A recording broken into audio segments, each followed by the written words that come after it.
पाले गावात आज शनिवारी सकाळपासून वाढलेल्या पावसाच्या जोरामुळे पाले गावातील नागरिकांच्या घरामध्ये पाणी शिरलं असून या पुराच्या पाण्याचा फटका मुख्य रस्त्यावर असलेल्या साकाव पुलाच्या कामाचं रुंदीकरण न केल्यामुळे बसला असल्याचं नागरिकांकडून स्पष्ट बोललं जात आहे। संबंधित प्रशासन व ठेकेदार याला जबाबदार आहेत।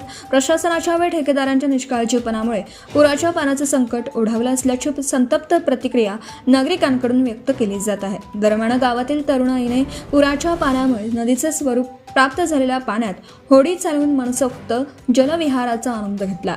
मात्र येथील नागरिकांच्या घरातील चीज वस्तूंचे व संसारोपयोगी सामानाचं मोठ्या प्रमाणात नुकसान झालं असल्याची माहिती माजी सरपंच वैभवी नंदकुमार म्हात्रे यांनी दिली आहे। या गावावरून कोपरोली ते आवरे असा नागरिकांच्या रहदारीचा मुख्य मार्ग गेला आहे।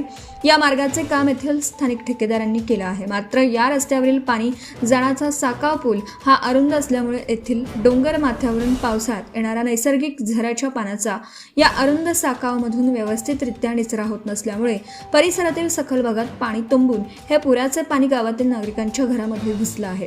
संबंधित मुख्य रस्त्यावर असलेला साकाव पूल मोठ्या आकाराचा बांधण्यात यावा अशी मागणी माजी सरपंच वैभवी म्हात्रे यांच्यासह गावकऱ्यांनी उरणच्या सार्वजनिक बांधकाम खात्याकडे केली आहे।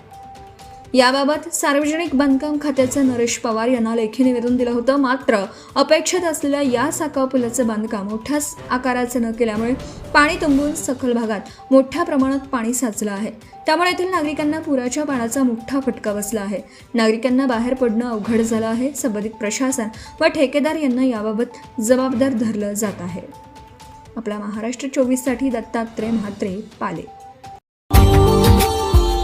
Subscribe now and press the bell icon. Never miss an update.